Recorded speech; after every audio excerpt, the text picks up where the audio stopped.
The world just witnessed another Julien Alfred sighting, and this time it happened in Oslo on the Diamond League, because she went out there to run her first 100-meter dash of the pro season.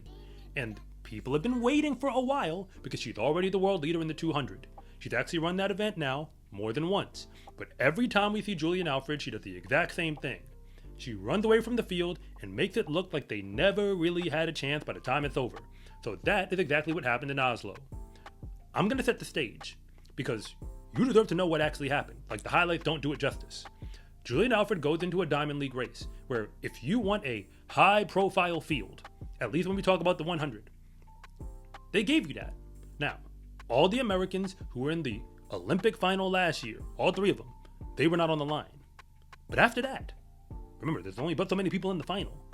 They gave you almost everybody within the final between Dina Asher-Smith, Daryl Nita, and Marie-Josée Talou-Smith, not to mention Julien Alfred herself. This is a legitimate field. Again, I'm just talking about the people who are in the 100-meter final. And that is the field that Julien Alfred ran away from. She went 10.89 seconds with a positive wind, but hey, that thing was very wind legal, and nobody else was within a tenth of a second of her. So now that we have her first 100-meter dash of the season out of the way, the real question is, what does this all mean? Because everyone knows that the World Championship this year is the big event on the calendar, and we keep talking about how it's in September. And remember, the Americans were not in this race. So when we look forward to September, where did this put Julien Alfred? Because for the most part, whenever we see her, she has always been in front of the race. The last time she lost a race, as far as I remember, was in the Olympic final for the 200-meter dash. And of course, she got the silver medal in that one. Julien Alfred is not playing games. This is what she does. And I think the world is starting to wake up to it. Because going into the Olympics, this was not the narrative. That was Sha'Carri Richardson's race to lose. I'm talking about the 100-meter final. Because if you were to tell me, because this is exactly how I saw it at that moment in history, you have the reigning world champion in the 100, who's run faster than just about everybody else in the field on the clock. And then the only people who've ever run close to as fast as her, again, on the clock, and have medals to go back it up. Those people aren't on the line. They just weren't. Shelly-Ann Fraser-Pryce wasn't on the line. Shericka Jackson wasn't on the line. The only person on the face of the earth during that Olympics who had a prayer of beating Sha'Carri was Julien Alfred. And the thing is, it's not just that she beat her convincingly. Again, that was that moment. That fast forward all the way till now. We skip past the Diamond League final where Julien Alfred did it again. She wins that for what it's worth because some people were paying attention. But now we're looking forward this year. What is the state of the 100? Like, who's actually out there who can stop Julien Alfred? Because we could talk about this and say, like, did Julien Alfred send a message? And, did she, showing the rest of the world that she's the woman to beat? I'm like, newsflash, she don't need to send a message. That text, that email, that fax, or whatever you want to call it, everybody should have got that memo by now. You don't win anything in the 100 or the 200 if you can't go through Julien Alfred. But if you're new here, I want to say thank you for even making it this far into the video. And I'm Coach Rob, and if you really want to know what's going on with the fastest athletes in the world, then you are in the right place. And if anything that I say actually connects with you, it is always greatly appreciated if you would please like and subscribe. But if I don't, just let me know in the comment section, because I try to read them all. She brought one gold medal back to St. Lucia in her first Olympics, but I'm willing to bet that's not the last gold medal that she's going to bring back to that nation, whether we're talking about the world or even perhaps the Olympics, at least if she keeps this up. This is what it's like when we start to get used to seeing somebody in the front of the race. So I do want to go through some contenders, because to talk about Julien Alfred like this race is in a vacuum, I mean, there's really no point. We all know that she's great. Like, you should know that by now. But who are the contenders? Because the only woman who had her on the 100 list is the lightning fast race we got from Melissa Jefferson Wooden at the Grand Slam Track Philadelphia event. That's it. She's the only one ahead. And Melissa Jefferson Wooden has been taking no prisoners. Like, she's been out there doing her thing in now the 100 and the 200. Julien Alfred does still have the world lead in the 200, just to clarify. But we do see that those two women, again, two who just came off the podium at the games, are still ahead of everybody else. Melissa Jefferson Wooden has not lost a 100 this year. The same is true for Julien Alfred. The only difference is that Julien Alfred has not lost a race this year across any distance, indoors or outdoors, because we saw her indoors, granted it was an indoor sighting, but we did see her, and she didn't lose that one either. The field that she just beat, because see, when we talk about the World 100, there's different tiers.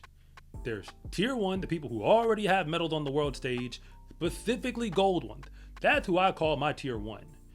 Then you go to tier 2, because tier 2 is the people who have medals in the past, and I mean, it's still a select group, but it's not the same thing as getting gold. And then tier 3 is the people who make finals. Everybody else is tier 4. Like, the people who make finals, y'all are competitive, don't get me wrong. But those people can swap out with the tier 4 folk pretty fast. When somebody makes it to tier 1 or even tier 2, normally they hop over tier 4, get to tier 3 really quickly. Like, the first time we see them, they're in tier 3. And then the next time you see them, like once they figure out this whole pro thing, they're showing up in tier 2 and tier 1. That is Julien Alfred, because when she came out of college, like, she tears it up in the NCAA circuit. The first time we see her, she skips past tier 4. She's like, not making the final? That's not my prerogative. Tier 3, she's in the final. She's in the 100 and the 200 final. So she was a contender, but nobody really looked at her as a gold medal threat. Again, the conversations that were had going back to 2023 for that Worlds, Julien Alfred wasn't talked about in the medal discussion. But she was very close to actually getting one. Most people don't even remember that when Sha'Carri Richardson gets the bronze medal in the 200 for that 2023 Worlds, who's behind her? It's Julien Alfred. She's right there. Like, her climbing up to the top of the leaderboards, or for that matter, all the way to the top of the podium, the year later, that's exactly what she did. That's what happened. Like, from one to the next. So now that she's sitting up there, again, the memo's already gone out. People are still waking up to the reality that you can't win anything if you can't go through her. Because guess what? Nobody's winning anything right now who's not going through her. When she gets to the World Championships, I mean, we can play the clock game.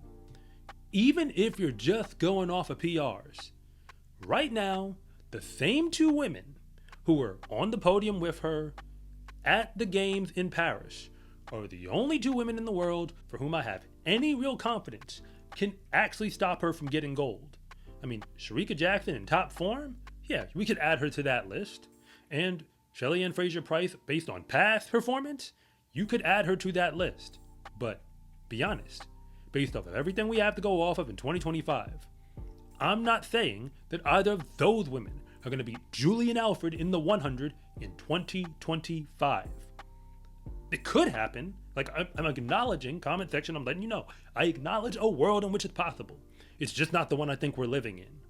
So now that we know that this is Julien Alfred's world, and everybody else is just participating, we are still waiting to see for someone to actually step on the line with her. Not just throw a time on the board, but actually do it when she's on the starting line. To run with her all the way to the finish. And at the rate things are going, I don't think we're going to see much of it at all through the rest of the season. In the sport of track and field, confidence is everything, because when you win, that is just the moment when everybody else finds out what you already knew to be true, that fast is a lifestyle. Get your fast is a lifestyle track and field gear at scarecruiting.com/shop, or use the link in the description below. It's a huge support to me and this channel, so I can continue to make you more content like this. And remember, it is always greatly appreciated if you would please like and subscribe.